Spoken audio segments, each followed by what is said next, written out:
नमस्कार, मैं हूं आपके साथ नावेद माजिद और आप देख रहे हैं सी न्यूज़ भारत। वक्त हो चुका है न्यूज़ बुलेटिन का, जिसमें हम जानेंगे कि कहां स्पेशल स्कूल के दिव्यांग बच्चों ने दी मनमोहक प्रस्तुतियां, कहां पुलिस मुठभेड़ में दुष्कर्म व हत्या के आरोपी को लगी गोली और कहां बाइक सवार युवक की गोली मारकर कर दी गई हत्या। इन सभी खबरों पर चर्चा करेंगे विस्तार से।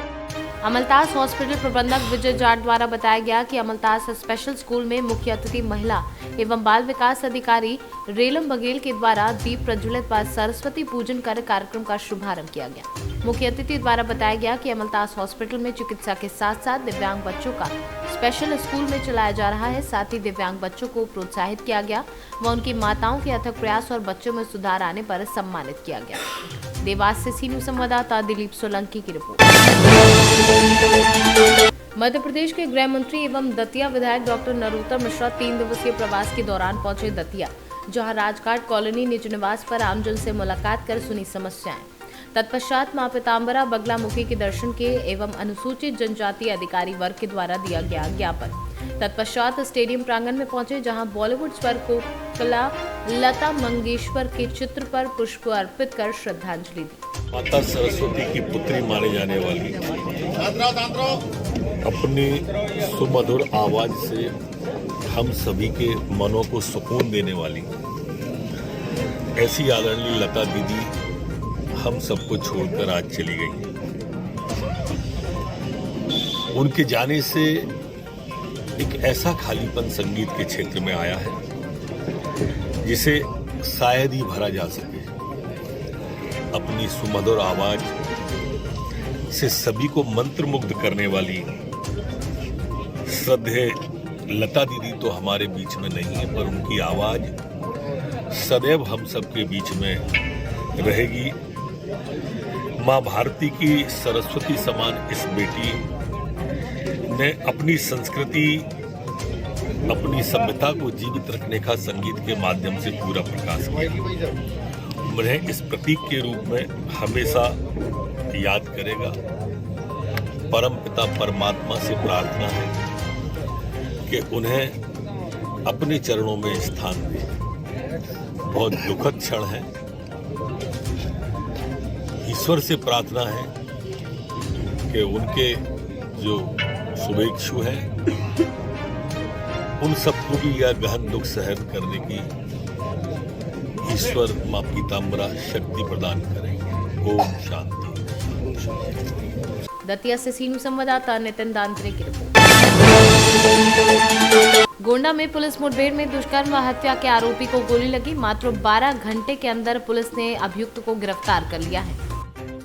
जनपद गोंडा में थाना नवाबगंज अंतर्गत परसापुर क्षेत्र में एक युवती की शव मिलने की सूचना कल रात्रि में प्राप्त हुई थी। इसमें तत्काल मुकदमा लिख के गिरफ्तारी हेतु टीमें निकाली गई थी। सर्विलांस एसओजी मुखबिर के जो उससे कार्रवाई जब की गई तो इसमें 2 लोगों का नाम निकल के आया। एक महेश यादव का नाम निकल के आया और उसका एक अन्य साथी था। उसी पे इनाम 25,000 रुपए का गिरफ्तारी के लिए घोषित किया गया था। उसी की गिरफ्तारी हेतु हमारे थाने की और एसओजी टीम यहाँ पे पकड़ने के लिए आई थी। तो उस अभियुक्त उसके साथी ने यहाँ से बचने के लिए गन्ने के खेत में घुसकर पुलिस टीम पर फायरिंग की। जवाबी कार्रवाई में महेश यादव इसको गोली लगी है और इसको अस्पताल रवाना कराया गया है और इसका अन्य साथी है वो भी छुपा हुआ है, उसके लिए कॉम्बिंग चल रही है। फिलहाल मात्र 12 घंटे के अंदर युवती के साथ हत्या करना एवं उसके दुष्कर्म करने वाले ये जो 2 अपराधी थे उनको राउंड अप कर लिया गया है। एक को गोली लग के घायल हुआ है और दूसरे के लिए कॉम्बिंग हमारी चल रही है।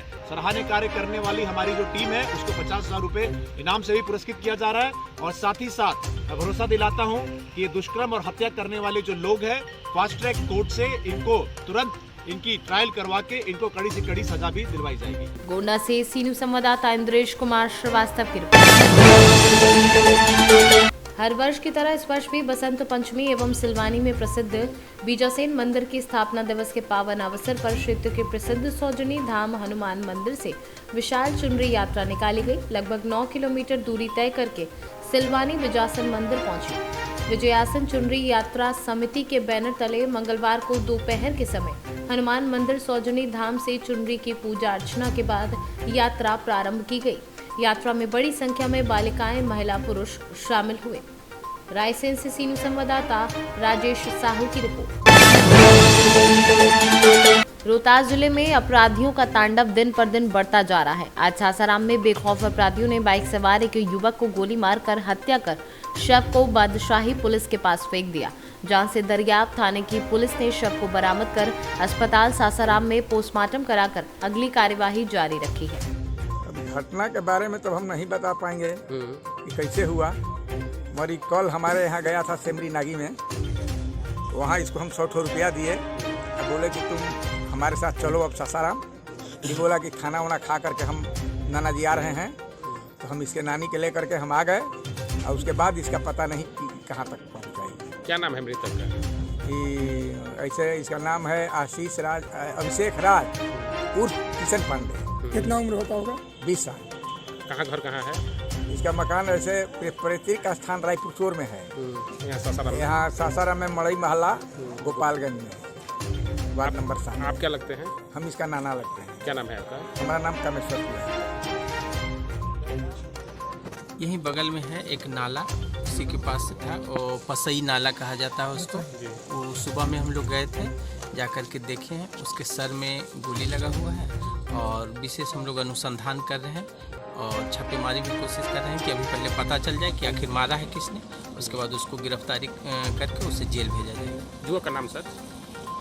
जुआ का नाम अभिषेक पांडे है। रोहतास से सीनू संवाददाता पंकज कुमार की रिपोर्ट। खबर बलिया से है, जहां जिला विद्यालय निरीक्षक पर बड़ा आरोप लगा है। बलिया के DIOS पर नवनियुक्त शिक्षकों के वेतन भुगतान न करने का आरोप लगा है। MLC सुरेश त्रिपाठी ने शिक्षा निदेशक माध्यमिक शिक्षा विभाग को पत्र लिखकर आरोप लगाए हैं। बलिया से सीनू संवाददाता राजू गुप्ता की रिपोर्ट। बहुजन समाज पार्टी के द्वारा सुरियावा में आज एक बैठक का आयोजन किया गया, जिसमें भारी संख्या में लोग उपस्थित हुए और उन्होंने कहा कि इस बार प्रदेश में बड़ा बदलाव होगा और मायावती की फिर से सरकार बनेगी।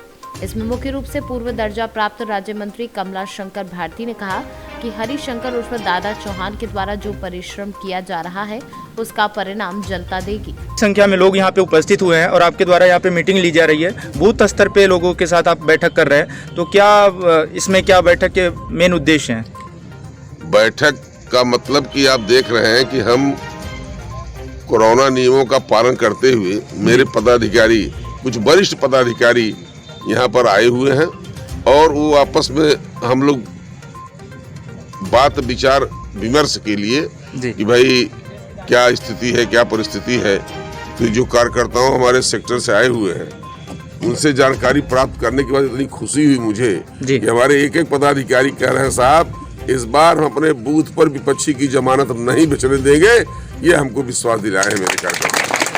क्या आपको लगता है 2022 के चुनाव में बड़ा बदलाव भदोही जनपद में होगा? जो विधानसभा 392, 393, 394 की सीटें हैं, जिसका आप मुख्य रूप से देख रहा हूं कि लीड कर रहे हैं, मतलब उसको मैनेजिंग कर रहे हैं, मैनेजिंग डायरेक्टर के रूप में देखे जा रहे हैं, तो क्या लगता है आपको भदोही जनपद में एक बड़ा बदलाव देखने को मिलेगा? भाई बदलाव नहीं, हम यहाँ की तीनों सीट जीतेंगे और 2022 में 10 मार्च के बाद उत्तर प्रदेश में बहुजन समाज पार्टी की 5वीं बार सरकार बनेगी और बहन मायावती 5वीं बार मुख्यमंत्री बनेगी। जैसा कि प्रत्याशी 392 विधानसभा के हरिशंकर उर्फ दादा चौहान जी हैं और इनके द्वारा डोर टू डोर कैंपेन किया जा रहा है, बड़ा संघर्ष देखा जा रहा है, इनके द्वारा लोगों के बीच में एक नई रुझान देखने को मिल रही, चाहत इनकी बढ़ती जा रही है लोगों के इनके प्रति, तो क्या कहना चाहेंगे इनके विषय में, क्या कहेंगे आप? श्री हरिशंकर सिंह उर्फ दादा चौहान की जनता में इतनी लोकप्रियता बढ़ गई है कि विपक्षी कितने घबरा गए, खुद भारतीय जनता पार्टी घबरा गई है, कांग्रेस घबरा गई है, वो अपना टिकट नहीं फाइनल कर पाई है और एक ठू सपा का घोषणा भी हुआ है तो आपस में घमासान मचा हुआ है, एक दूसरे का पुतला फूंक रहे हैं। मतलब इतना हरिशंकर सिंह दादा चौहान से क्या कहेंगे आप? जैसा कि बड़ा लोगों का समर्थन आपको मिल रहा है और आपको एक वो अपने प्रत्याशी के रूप में देख रहे हैं, विधानसभा 392 भदोही को लेकर के आप लोगों के द्वार पे जा रहे हैं, डोर टू डोर आपके द्वारा कैंपेन किए जा रहे हैं, तो लोगों से क्या मिल रहा है आपको? बहुत अच्छा स्वीट मिल रहा है कि जो जनता चाह रही है बहुजन समाज पार्टी की सरकार में बहन जी 5वीं बार मुख्यमंत्री बने और हमारे ये सब पदाधिकारी और संगठन बूथ के जो कार्यकर्ता हैं उनका कार्यक्रम मीटिंग चल रही है और जो गुरु जी दिशा निर्देश देंगे उसी का आधार पर सब ये काम करेंगे और बस एक लाइन का मंत्र है, सभी दुखों का एक निदान, नीला झंडा। बहुजन समाज पार्टी की सरकार बनने जा रही है जनता का आपको आशीर्वाद मिलता है तो क्या भदोही से सीनू संवाददाता नितेश उपाध्याय की रिपोर्ट। बाराबंकी जिले की विधानसभा जैतपुर सीट से सपा प्रत्याशी गौरव रावत का हो रहा है विरोध। जैतपुर विधानसभा के अंतर्गत पडरावा ग्राम पंचायत और अन्य कई गांव के लोगों ने गौरव रावत को सपा से टिकट मिलने पर नाराजगी जताई है और जमकर विरोध किया है। समाजवादी पार्टी युव जनसभा के कार्यकर्ता व बूथ अध्यक्ष भी इसका विरोध कर रहे हैं। उनका कहना है कि 2.5 साल में गौरव रावत ने क्षेत्र में कोई कार्य नहीं कराया, इसलिए हम लोग वोट नहीं देंगे। पूरे पंडित गंगा प्रसाद, हम लोग कृष्णा बाबू का टिकट मिली तो वोट जब नहीं तुम बाकी वोट सपोर्ट कोई नहीं। ऐसा क्यों कह रहे हैं आप? भाई हमारे क्षेत्र में न कहो देख पड़े, न पैसा काम भा, न कहो से मुलाकात की न सीन है न जाने, तो हम वोट नहीं देंगे। अच्छा, आपके राष्ट्रीय अध्यक्ष जो है अखिलेश यादव ने यहाँ से टिकट कंफर्म कर दिया है, तो अभी इसमें क्या कहेंगे आप? हम कहेंगे क्या, हमका कृष्णा भैया अगर उनका टिकट मिली तो हम लोग साथ मान, नहीं तो हम फिर वोट नहीं देंगे। तो किसको वोट करेंगे? दूसरी पार्टी, हम दूसरी पार्टी को वोट दिया, इनको वोट नहीं देंगे? हाँ, इनका नहीं देंगे। इतना विरोध क्यों है इनकी? भाई जब हमका पैसा दुनिया काम नहीं, न कोई से आदमी से मुलाकात करे, न कोई जनता है, न हम खुद जाने। आपके चहेते यहाँ से कौन? हाँ, पड़रावा पोलिंग श्रीमान जी प्यारेलाल, बूथ अध्यक्ष समाजवादी पार्टी कार्यकर्ता। हम लोग गौरव को वोट नहीं देंगे, हम किशन भैया को वोट देंगे। हम हर गांव में जाते हैं, किशन भैया का चर्चा होता है और गौरव रावत 2.5 साल में रहते हुए किसी ने शकल नहीं दिखाए, न कोई कार्य किया। हम लोग किशन भैया के साथ हैं, किशन भैया को वोट देंगे, उन्हीं के साथ रहेंगे। अगर वो नहीं रहेंगे तो हम लोग नहीं रहेंगे। और ऐसा क्यों कह रहे हैं? ऐसा क्यों कह रहे हैं? कोई कार्य नहीं किया और न जान लो कि कोई न पहचानते हैं, न कोई से मुलाकात किया है। मैं गौरव रावत का विरोध करता हूँ। मैं किशन भैया को जिताएंगे अपने बूथ से, और गौरव रावत रहेंगे तो हम गौरव रावत को विरोध करेंगे। कुछ नहीं करेंगे, कुछ वोट नहीं दिलाएंगे। लाखों की संख्या में विरोध है गौरव रावत का। हम उनका राम गोपाल को वोट देंगे, उनका गौरव को वोट नहीं देंगे। यहाँ कुछ नहीं कर रहे हैं, उनको नहीं पहचानते हैं। बाराबंकी से सीनू संवाददाता मोहम्मद अरशद की रिपोर्ट। विधानसभा क्षेत्र जुन्नारदेव के सामुदायिक स्वास्थ्य केंद्र पर पदस्थ रविंद्र बाथम की पदोन्नति पर बीएमओ पोस्ट मिलने पर साहू समाज जुन्नारदेव ने शॉल श्रीफल देकर रविंद्र बाथम की पदोन्नति पर सम्मान किया। जुन्नारदेव से कैमरा पर्सन सानू के साथ वीरेंद्र अग्रवाल की रिपोर्ट। सुपौल जिला के किशनपुर प्रखंड अंतर्गत किशनपुर सुपौल मार्ग पर NH 327 से पर सिसौनी विश्वकर्मा मंदिर के पास शराब माफियाओं को एक ट्रक ने कुचला। शराब माफिया का घटनास्थल पर ही मौत हो गई। वहीं लोगों का कहना है कि शराब माफिया कटेरा कदमपुरा निवासी अमित चौधरी है, जो पूर्व से शराब तस्कर का काम करते हैं। सुपौल से सीनू संवाददाता प्रदीप कुमार के साथ किरण कुमारी की रिपोर्ट। आगरा के दक्षिण में हाथी की चाल तेज हो गई है। बसपा को समर्थन देने की होड़ मची है। चर्च कंपाउंड में ईसाई तथा सिंधी बाजार में व्यापारियों ने रवि भारद्वाज का जोशीला स्वागत किया।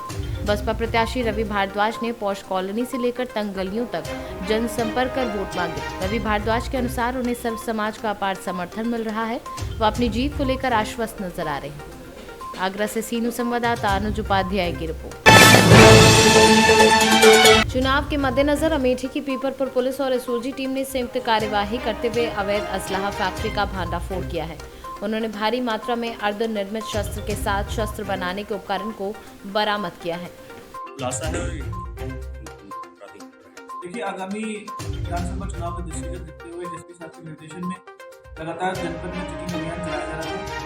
इसी क्रम में थाना पीपरपुर पुलिस और हमारी एसओजी द्वारा एक अत्यंत ही अधिक मात्रा में एक शस्त्र फैक्ट्री को बरामद किया गया। ये बहुत अच्छा गुडवर्क है इनका, जिसमें टोटल 16 अवैध तमंचे, 2 कारतूस, 10 अर्धनिर्मित तमंचे, 8 अदद नाल और भट्टी, 1 अदद शमशी, 14 अदद ट्रिगर, 5 अदद बिल्डिंग रॉड, 1 हैमर, 17 लोहे की पत्ती, 17 अदद छोटी और बड़ी सुन्नी। इस प्रकार से हमने 2 अभियुक्तों को गिरफ्तार किया गया, जिनका नाम कल्लू लोहार और वीरेंद्र है। ये लोग पीपरपुर में एक अवैध शस्त्र की एक भट्टी के माध्यम से अवैध शस्त्र की फैक्ट्री चला रहे थे। अभी एक अभियुक्त जिसका नाम बिजली पुत्र कल्लू है, ये फरार है, इसकी भी शीघ्र गिरफ्तारी की जाएगी। ये अभियान निरंतर चलता रहेगा और जहाँ भी अवैध असलों का प्रयोग या अवैध असलों की फैक्ट्री है उनको तत्काल पकड़ करके उनको विधिक कार्रवाई की जाएगी। इनका पुराना इतिहास है, इनकी क्रिमिनल हिस्ट्री है, इस बारे में और जानकारी की जा रही है। ये मुसाफिर खाना के रहने वाले हैं, वहाँ के थाने से भी इनकी क्रिमिनल हिस्ट्री प्राप्त की जाएगी। गिरफ्तार अमेठी से सीनू संवाददाता अकील अहमद की रिपोर्ट। बदायूं जिले के 114 बिलसी विधानसभा से प्रकाश शाक्य ने ग्राम रायपुर में ट्रैक्टर के साथ गली गली घूमकर गांव के लोगों से जनसंपर्क किया एवं गांव के लोगों ने फूल मालाओं के साथ उनका जोरदार स्वागत किया। बदायूं से सीनू संवाददाता चंद्रकांत की रिपोर्ट। जलेसर बहुजन समाज पार्टी के सेक्टर प्रभारी सत्य प्रकाश गौतम का बड़ा बयान सामने आया है। आगामी विधानसभा चुनाव को लेकर सेक्टर प्रभारी सत्य प्रकाश गौतम ने बड़ा बयान दिया है। जलेसर विधानसभा पर आकाश सिंह जाटव प्रत्याशी पूरे दमखम से चुनाव लड़ रहे हैं। सेक्टर प्रभारी से जब पत्रकारों के द्वारा सवाल पूछे गए कि जाटव समाज बसपा से नाराज है और वे अन्य पार्टियों को वोट दे सकते हैं, तो सेक्टर प्रभारी ने बताया कि बसपा के जाटव समाज के लोग बसपा को ही वोट देंगे। भारतीय जनता पार्टी के लोग और समाजवादी पार्टी के लोग गुमराह कर अपने पाले में वोट डलवाना चाहते हैं। सूत्रों से मालूम पड़ रहा है कि आपके कुछ कार्यकर्ता सपा और भाजपा में मिल गए हैं, क्या ये सच है? देखिए, ऐसा तो ये 5 साल से लोग भारतीय जनता पार्टी के लोग बहकाते आ रहे हैं। बहुजन समाज पार्टी का कार्यकर्ता अपनी जमीन स्तर से पूर्ण रूप से मजबूत है, वो किसी के बहकावे में नहीं आता है। बहुजन समाज पार्टी का कार्यकर्ता कैडराइज होता है, वो भूखे प्यासे रहकर बीएसपी के लिए कार्य करता है, वो किसी के बहकावे में आने वाला नहीं है। ये भारतीय जनता पार्टी का और समाजवादी पार्टी लोग अपने आप में बहका रहे हैं, जिससे कि उनका ज़्यादा बढ़े, क्योंकि उनका ज़्यादा लगातार गिरता आ रहा है। समाजवादी पार्टी गुंडों की सरकार बनाए रखी है। भारतीय जनता पार्टी ने 5 साल के अंदर पूरा उत्तर प्रदेश को तहस-नहस कर रखा है, बेरोजगारी फैला रखी है। नहीं, ऐसा लग रहा है कि आपके कुछ कार्यकर्ता या पदाधिकारी सपा और बसपा में चुनाव प्रचार कर रहे हैं, ऐसा देखा भी गया है, क्या ये सच है? ऐसा कुछ नहीं है। अगर ऐसा आपको लगता है तो कहीं हमें, आप अपने माध्यम से, आप मीडिया वाले लोग हैं, अगर ऐसा लगता है तो हमें कहीं किसी प्रत्याशी के साथ उनका फोटो या वो दिखा दीजिए। ये तो लोग खाम की बातें कर रहे हैं और जो लोग उनके साथ घूम रहे हैं वो हमारी पार्टी के पदाधिकारी नहीं है। नहीं है, उसमें कुछ ऐसा कुछ नहीं है। अगर ऐसा लगता है तो वो एक भी आदमी जो उनके साथ घूम रहा हो वो हमें साबित करके दे, वो बहुजन समाज पार्टी का कार्यकर्ता या पदाधिकारी है। ऐसे लोग दलाल टाइप के होते हैं जो समाज को बेचने का काम करते हैं और उनके बहकावे में समाज आने वाला नहीं है। बहुजन समाज पार्टी पूरी दम से जलेसर विधानसभा का चुनाव लड़ रही है और हमारी किसी से कोई टक्कर नहीं है। सारे प्रत्याशी हमारे पीछे, सबकी टक्कर हमसे है। अच्छा, बेडनी में जाटव समाज के लोग कह रहे हैं कि बसपा बहुत कमजोर पड़ गई है। ऐसा कुछ नहीं है, ये जाटव समाज के लोग नहीं है। बहुजन समाज पार्टी का बेस बोर्ड जो है वो पूरा मजबूत है, बहन जी के साथ जुड़ा हुआ है, पूरा बेस बोर्ड मजबूत है। वो लोग जाटव समाज के होंगे ही नहीं, वो भारतीय जनता पार्टी या समाजवादी पार्टी के लोग होंगे जो आकर के उन लोगों में बहका रहे होंगे। हमारी पार्टी का कोई कार्यकर्ता ऐसे नहीं बोलता। हमारी बात हुई है बेडनी में जाटव समाज से, कह रहे हैं कि यहाँ प्रत्याशी आया ही नहीं है अभी हो सकता है। आपको क्या है, आप तो जाटवों की बजाय कहीं चले गए हो दूसरे वर्ग में, आपने बता दिया ये जाटव है, तो वो तो बोलेंगे ही खाम में, वो तो बीएसपी की बुराई करेंगे ही भाई। ये तो जाटवों को तोड़ने का माल बनाया जा रहा है, ऐसा कुछ नहीं है। बीएसपी का कार्यकर्ता कट्टरपंथी है और उसकी सीधा सानत बहन जी से जुड़ा हुआ है। हम लोग ऐसा नहीं देखते हैं, हम भाजपा और सपा की तरह काम नहीं करते। एटा से सीनू संवाददाता लखन यादव की रिपोर्ट। संभल के असमोली 32 विधानसभा उम्मीदवार हरेंद्र सिंह ने टिकट का ऐलान होते ही सैकड़ों कार्यकर्ताओं के साथ जुलूस निकाला, जिसमें लोग बगैर मास्क लगाए कोविड-19 के नियमों का उल्लंघन करते दिखे। उत्तर प्रदेश के संभल में भारतीय जनता पार्टी के प्रत्याशियों ने कोरोना के नियमों की धज्जियां उड़ाते हुए जुलूस निकाला है। संभल के असमोली के बीजेपी उम्मीदवार हरेंद्र सिंह ने टिकट का ऐलान होते ही सैकड़ों कार्यकर्ताओं के साथ संभल थाना केला देवी क्षेत्र का मामला गांवझरा में चुनाव प्रचार किया, जिसमें लोग बगैर मास्क के लगाए दिखे। संभल से सीनू संवाददाता जगतपाल सिंह की रिपोर्ट। फिलहाल के लिए न्यूज़ बुलेटिन में इतना ही। देश और दुनिया की तमाम खबरों के लिए देखते रहिए सी न्यूज़ भारत।